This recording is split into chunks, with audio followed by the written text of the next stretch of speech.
staring back as they leave me to die. I was forged in the deep. I am blank, but one feeling I keep: revenge. Alright, hello everybody, welcome to the stream. Now, normally I would open with a bit of a spiel about how this is a gaming stream, about how I have a disability which might impact the stream, and I would tell you what game we're playing and all of that, but we're not going to be doing that today. Today, I want to have a bit of a conversation about this. This is the crux of what I'm actually doing with this stream. It is the Lovecraftian Horror Pyramid, and this is a big part of my thesis, which is all about analyzing and understanding Lovecraftian games, both in their certain amounts in their structure and what they are doing, and what they are not doing, and to a certain extent the reasons why, what makes these things popular, so on and so forth.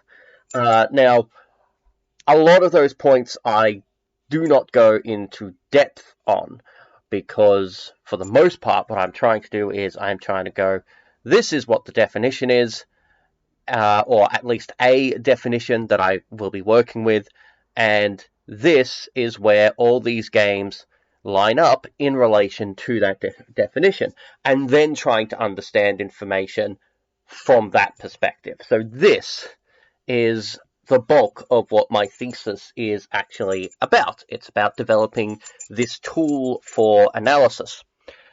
Now, one other thing, I just wanted to cover it off. The music at the start was Revenge by Falcon Shield. All the music I play is with permission, and you should go check his stuff out because he's fantastic and I love it.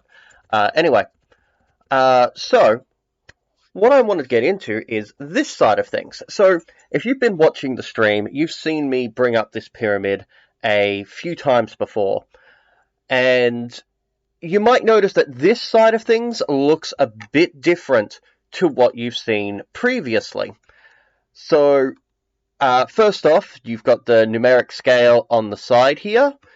You've got a bit of an explanation for that numeric scale over here. But the other thing is that the placement of a number of games has shifted.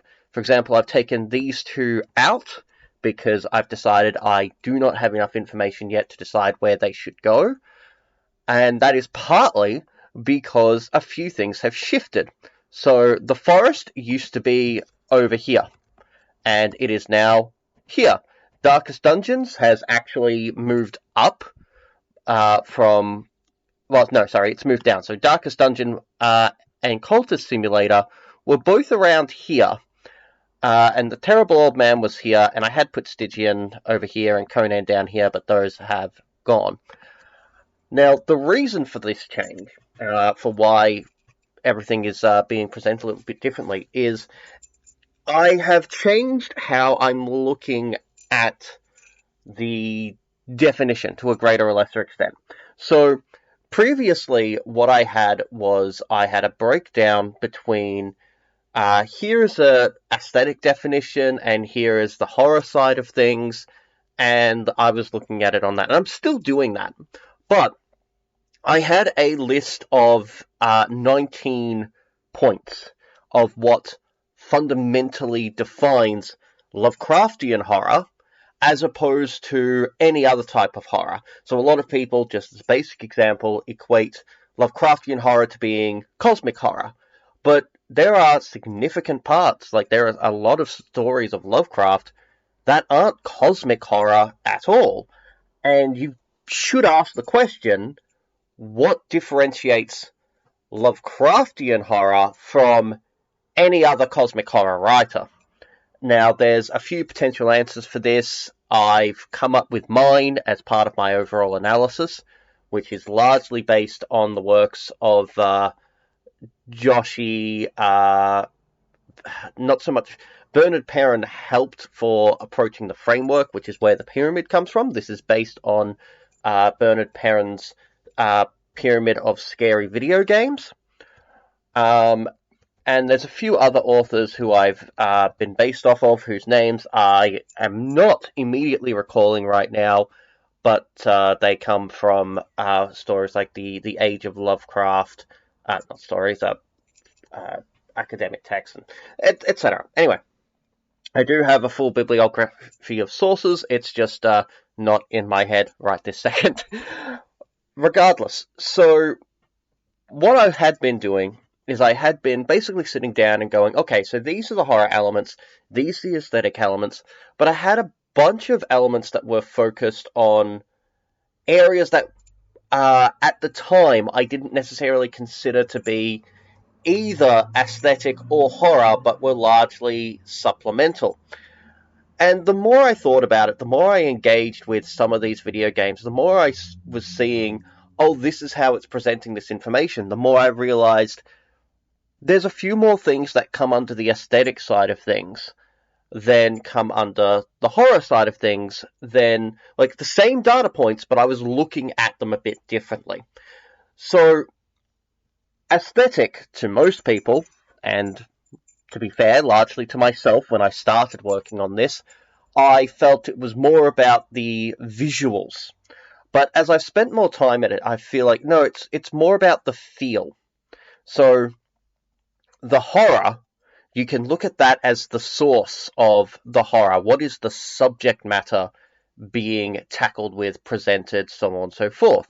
Whereas the aesthetic is much more about feel, which on its own, I think that I will find, as I go into this more and go into more depth, I will find that certain games that people say, yes, this is very Lovecraftian, they may have a much greater emphasis on the Lovecraftian aesthetic than they do on the Lovecraftian horror. But I won't know that until I've finished the process. But that is a bit of why Darkest Dungeon is now down here, and Cultist Simulator has actually jumped me all the way up there. Once I started factoring style and structure into the side of aesthetics, it changed how things actually looked, how they presented, and where they ended up on this overall scale. And by refining horror a little bit further, again, based on Bernard Perrin's definition, where Bernard Perrin actually goes into a bit of a discussion about the difference between horror and terror and scary and a few other things like that, just to cover all those bases. So I'm leaning a little bit on his definitions for certain things. Anyway, so things did end up shifting around. And there's two things I really want to bring up here, and that's why I'm making this video focusing on this pyramid, because I'm not really going to go much into what each of these individual points were. As I said, I've got 19 individual points and a little wriggle room for additional content, like just things that are particularly notable. But with this scale, I am not weighting it. So something like Darkest Dungeon and The Forest, these two games are currently right next to each other. Darkest Dungeon may change. I haven't finished playing the game yet, so it actually could go up from here. But at the moment, between those two games have very, very different feels, very, very different emphasis. They are quite different games. So why, especially given that most people would not consider The Forest Lovecraftian, but Darkest Dungeon was one of the most recommended games when I asked people for Lovecraftian games. It outranked Call of Cthulhu as a recommendation, so that you know how many times people recommended this particular game as a Lovecraftian game. The reason that it's ended up relatively low, well, actually quite low, because, not Lovecraftian, is pretty close to where it is. The reason it's ended up relatively low is partly because I'm not placing value judgments, kind of am, but I'm trying to limit that as much as possible. So, for example, if a game has got Cthulhu versus a game that has tentacles and has the feel and all that sort of thing, one person may look at the game that has the hints of the tentacle and the hints of this and that really emphasizes the unseen. Somebody might see that as being more Lovecraftian, whereas somebody will see this game has Cthulhu in it. There's an actual Cthulhu statue, there's an actual whatever. Somebody may see that and go, that feels more Lovecraftian. Now, I am not placing a weighting on that feeling. What I'm doing is I am looking and saying, are these different things present? So I've got 10 points on the side of aesthetic, which includes a certain amount of how the story is told. So I've got those 10, and I've got 9 points of horror, and if a game has got both aesthetic and horror, then I add the two together and see where they end up on this middle column, which somebody may look at Darkest Dungeon and go, well, why isn't there something about horror there? Or The Forest and go, why isn't there something about horror there? And some of the reasons for that is simply, it's not that these games don't have horror. It's that, from my analysis, they do not have Lovecraftian-style horror, although they do possess some amount of Lovecraftian aesthetic. Even if it's only a small amount, or it could be a large amount, but it might be a large amount in only one of the categories, in only one of the points. So, if Cthulhu is in your game, but that is the only Lovecraftian element in the entire game, then the game is going to be rated fairly low, even though it does actually have this entity in it. Which is why I'm expecting Conan the Barbarian to actually potentially take up this slot underneath the demo of Lovecraft Tales.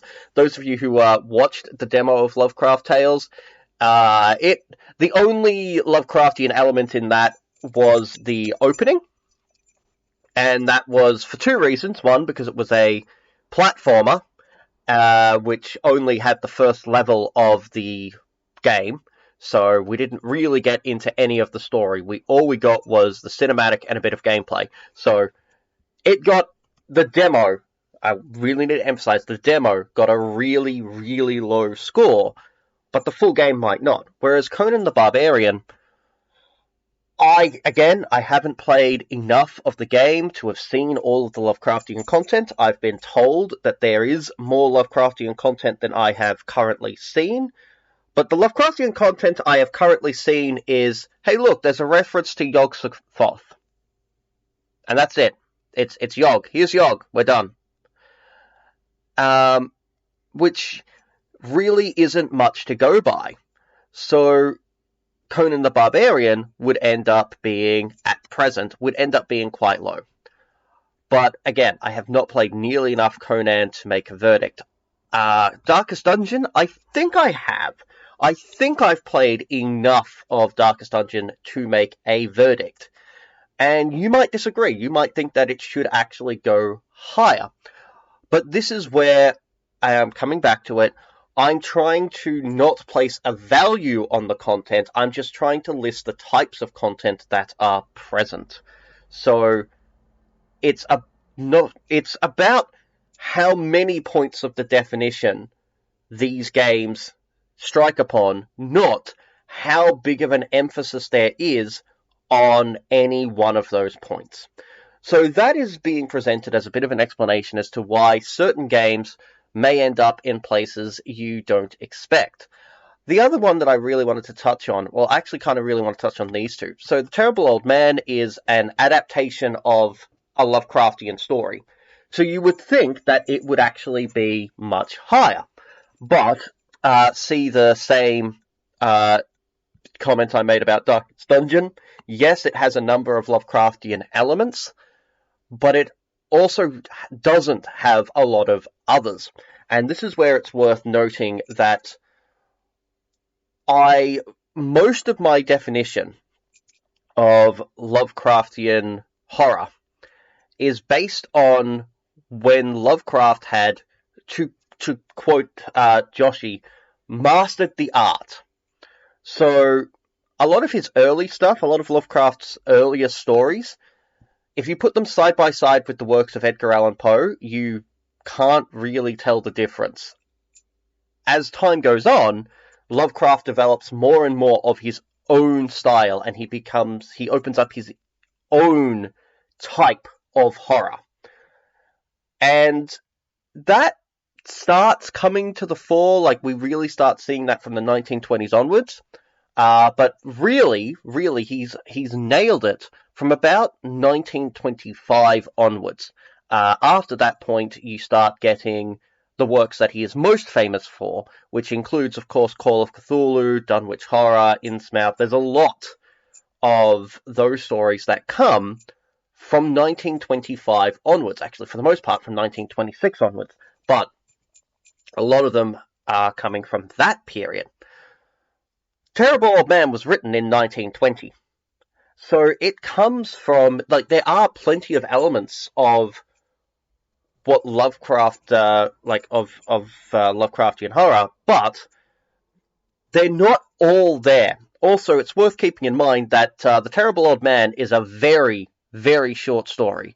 It's not even 2 pages long, unless you have incredibly large font size. So there's obviously not, like, there's a lot that isn't going to be present there. There's a lot of elements that are going to be missing or minimal. And that's in the original story. And a lot of those things were not necessarily translated to the game, or the game chose to focus on or emphasize on certain other features and factors. This is not in any way me telling you that the game is good or bad, by the way. You could love or hate some of these games, and it will not impact where they end up on the scale. But, coming back to The Terrible Old Man, it comes from a time period where Lovecraft was still mastering his style. He hadn't mastered it yet.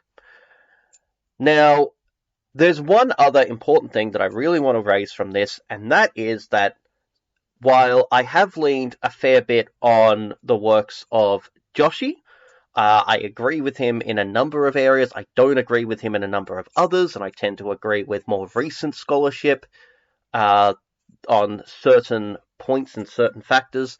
But a lot of this analysis has also come from Lovecraft's own works. After about 1925, 1926, Lovecraft himself said that he was actually starting to like and respect and write the kind of horror that he really wanted. Some of his older works, he would comment, didn't really fit the bill, didn't really match up to what he wanted to do. He wrote the story, but he wasn't proud of it. It didn't have the elements that he wanted there to be. And that changes from the late 1920s into the early 1930s. He actually takes much more pride in the type of work that he is doing and the stories that he is writing. The Cthulhu mythos, the Yog-Sothothery, all those sorts of things are things that he actually starts being proud of. Now, there's a bunch of different elements to that. There's a bunch of different things about, you look at where he was in his life, physically, where he was living, what quote-unquote pressures he thought he was under, or actually was under, which more often the former than the latter. But you look at all those different points, and it is his later works that he considers best defines him. So, The Terrible Old Man being a Lovecraftian story, but from an earlier period before Lovecraft had finished defining his own style, yeah, it's going to rank a not in the true Lovecraftian horror because it wasn't yet true Lovecraftian horror. Lovecraft hadn't written true Lovecraftian horror by that point. But a lot of the elements, and this is why it still ranks pretty highly, a lot of the elements that come to be Lovecraftian horror were still present in those early stories. He was still developing it. It was still making a pretty solid showing. So that's why The Terrible Old Man is pretty high, but it doesn't actually make it into the true Lovecraftian horror. But it is definitely Lovecraftian horror. And yeah, it has hallmarks of both the aesthetic and the horror. Cultist Simulator, though. So Cultist Simulator, if you watch me in the streams and watch me talking about the streams, I had it down here. I was playing it, and I was thinking, yeah, I'm getting this. I think that this will be pretty good, but. Then I sat down, and I really went, okay, let's break this down. Let's look at each individual point, and looked at them again once I had looked at, redefined how I was looking at the aesthetic versus the horror. And it just shot up. There are so many, literally 13 different points of the criteria. Actually, I think it was 12.5, but that's a different conversation. But the 13 different points of this 19-point list to defining what is Lovecraftian horror. And it struck me that when I didn't understand the game, that was one half of the equation. But when I started to understand the game, how it worked, how it played out, what I was doing, how things started to go together, I still don't have a full understanding of it yet. And I may never have a full understanding of it yet. But I realized, when I was reviewing everything, that, yeah, that actually matches. It tracks with Lovecraftian horror. So, Cultist Simulator actually jumped up really high, and I did not expect it to. I expected it to be, I kind of expected it to go up, but I did not expect it to actually end up in this section. I just expected it to end up high in this section. So, this is what I wanted to make this video about. This Lovecraftian horror pyramid is still very much a work in progress. As said, I've done a lot of research on it. I've done a full analysis. I've written over 15,000 words of my thesis already, which most of that is just discussing and doing an analysis of this information. And now I'm playing the video games to see where they line up, where they stack up, and just be able to actually start drawing essentially conclusions and going, right, cool, what does this actually tell us about the Lovecraftian horror video game landscape and all that sort of thing. But I can't do this completely alone, which is why I've come to streaming. There's two big reasons why I stream. One is because I personally love multiplayer games, and this gives me, a lot of these games are single player. So it gives me even if I'm streaming alone, and it's just me, and nobody else is there, and nobody else is interacting, it still gives me that slight multiplayer feel, which shouldn't be impacting my analysis at all. I do not believe it would, because, as said, I'm not trying to make a value judgment on, am I scared by this game? That is not what I'm doing. I am looking and seeing, does it actually meet the definition, regardless of the amount of that impact. So, the fact that I'm getting that multiplayer element, even when it's not intended to have that multiplayer element, that I do believe very strongly is perfectly fine. But the other reason is, once I come to actually analyzing this information, once I've got this pyramid done, and I've got the 30 games that I'm looking at on this pyramid, and I can start drawing conclusions and going, okay, these Lovecraftian games or non-Lovecraftian games have ended up here, here, here, or here. how, why, what does this mean, it helps to have reference points. And that's why I asked people what their favorite Lovecraftian games were, because I wanted to find out what people other than me think Lovecraftian games are, what they look at and go, that is Lovecraftian or that isn't Lovecraftian. I would love to see people go, hey, I've played Cultist Simulator and I do not believe that it should be so high up. And I might agree with you. In fact, to be perfectly honest, I did agree with you. It was down here initially. Others might look at me and say, Darkest Dungeon or The Forest should be right up here. And I want that information. That tells me much more about the popular culture, about modern expectations, about what a general audience is looking at and looking for. So, just as an example, imagine a situation where I end up with a whole lot of games on this side of the picture, but people don't consider any of those to be Lovecraftian.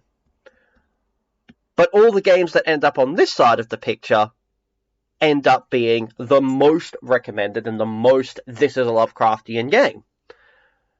Now, that is fascinating information, and it suggests that people are looking more at the feel than the horror. On the other hand, that could be completely flipped around, and I could find out that most people are defining Lovecraftian horror by the type of horror, by whether or not it is meeting the quote-unquote definition that I have provided, or their own definition, and what that definition is of horror. And nobody cares if it has tentacles. Everybody cares about what the horror is. So that is why I have the survey, which the more people fill out the survey, the better. I also would love it if I could get more people working on the survey right now, because if I have to change the survey, it's going to happen sometime in the next few weeks. So to cover that off, there are two really big points that I really want to cover. As said, I recently revised how I'm looking at this, and that's what came up with this essentially this point system of how to present the data, how to interpret the data and analyze the data a little bit clearer, concisely, and better with less ambiguity, which is great, and it's definitely helped out a lot. But that has come entirely from me.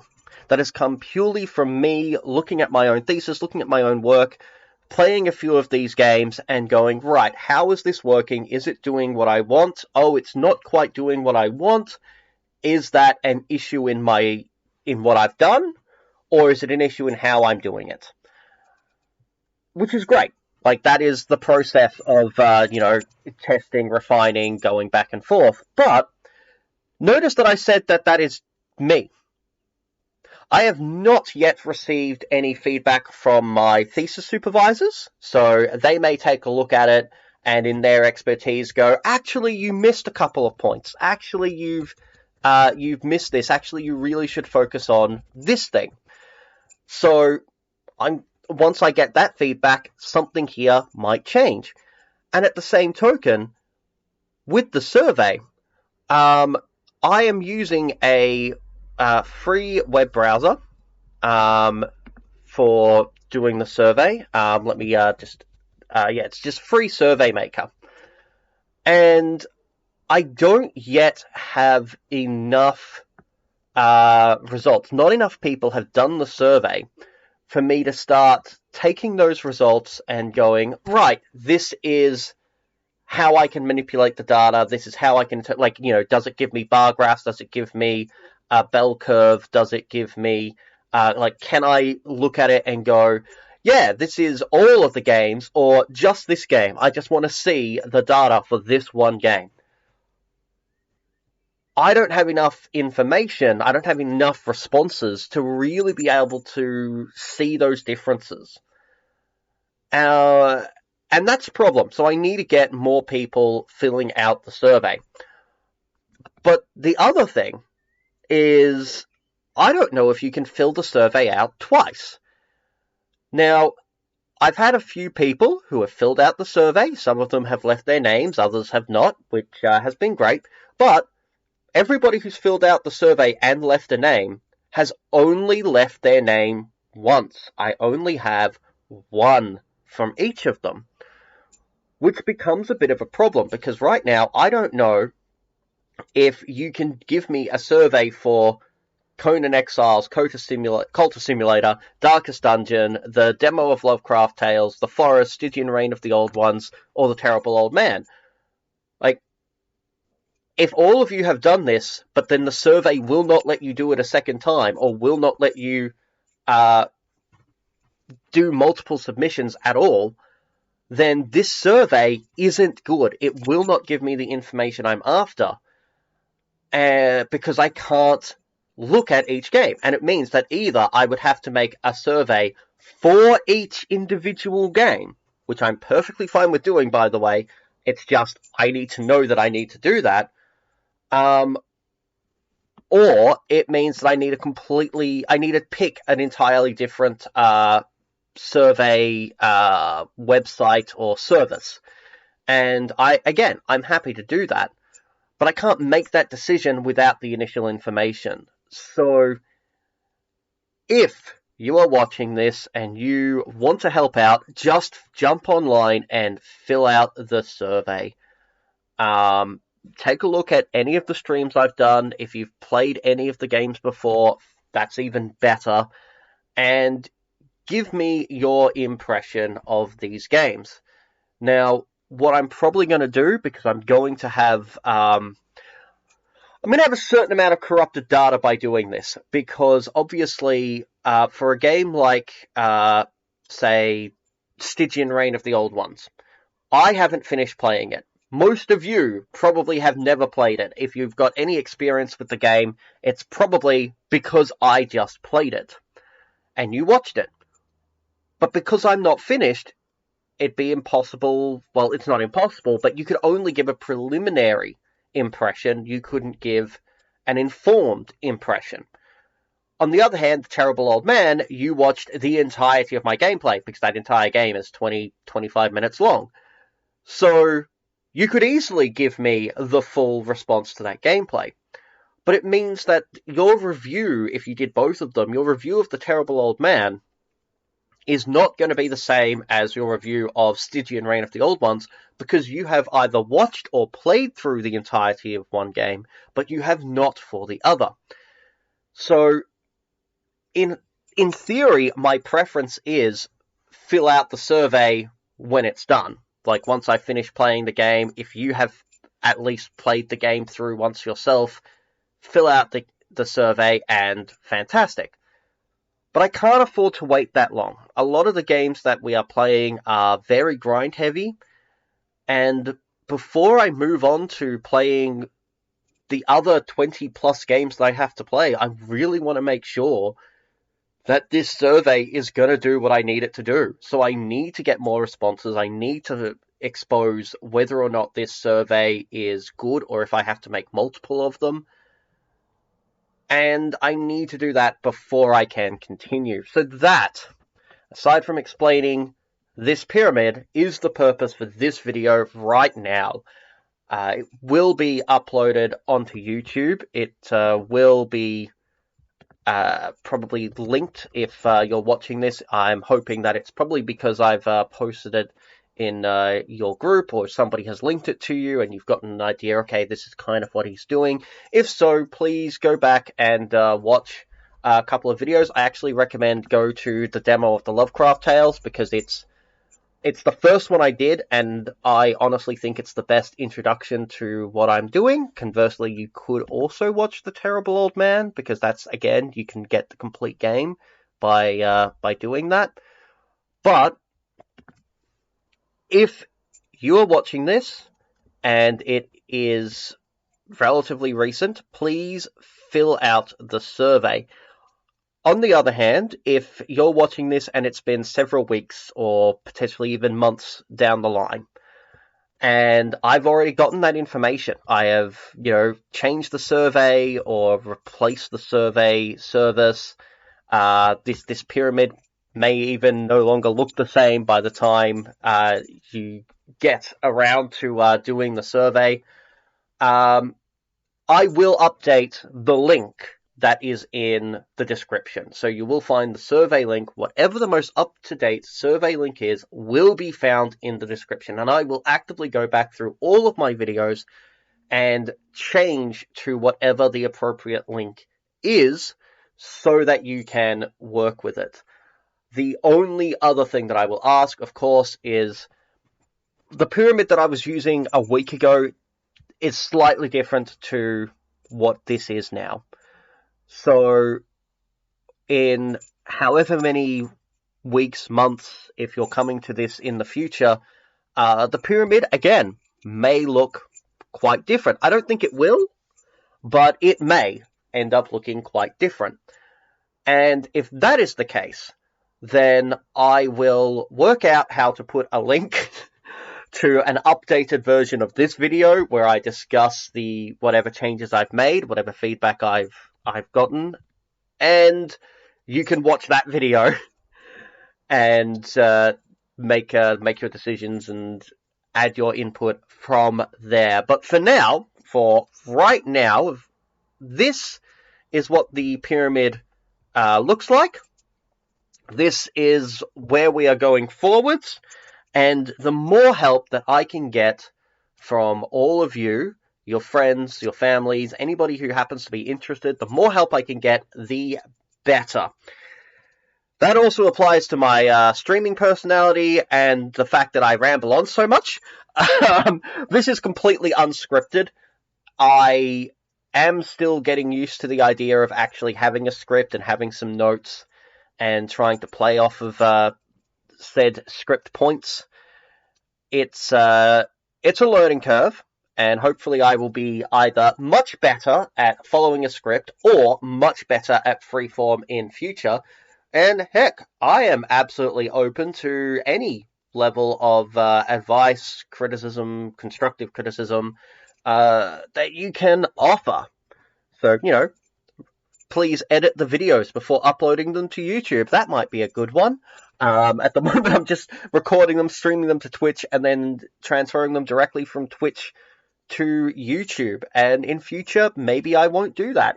Or in future, you guys will say, we love this. Please keep doing it that way. And I will just continue with what actually brings you joy. So, yeah, absolutely all feedback is welcome, but please do fill out the survey. I am, with all the talk of the survey, I am actually going to put the link up on the screen in a moment. I just need to actually get... No, that's not it. See? Off the cuff. I'm totally prepared. Look how prepared I am. Alright, so this is the link. http://www.supersurvey.com/ I'm not even going to read that out. You can read that. But there should be a link in the video description so you can follow that. That is the link right this second as I'm making the video, but please refer to whatever the link in the description is, as that's what will be updated. Alright. That is everything. I will be playing another game in a bit. I will probably do some Darkest Dungeon or some Cultist Simulator, because those are the main two I'm working on at the moment. Stygian Reign of the Old Ones I am trying to do regularly on Monday and Tuesday nights. So at the very least I'm trying to keep Stygian Reign of the Old Ones as a consistent. That is a game that I play in the evenings. So I might play it on Wednesdays if I'm free, or Thursdays if I'm free, or Fridays if I'm free. but it will always be in the evening, my time. So about 6-7 hours from now, if I were to say play it today. But with Cultist Simulator, Darkest Dungeon, I will play them whenever I'm awake, whenever I'm conscious, whenever I have the free time, because they are such long games and so much grind, and those games are less about a role-playing ongoing narrative and more about the narrative you create through gameplay. So there is both more and less to explore there. Regardless, I think that is everything. As said, I did make a brief sort of script, which is mostly just some dot points. Yeah, I've covered absolutely everything that I possibly wanted to cover, and then some. So, thank you very much for your time, and hopefully I will see you in my next stream. Farewell.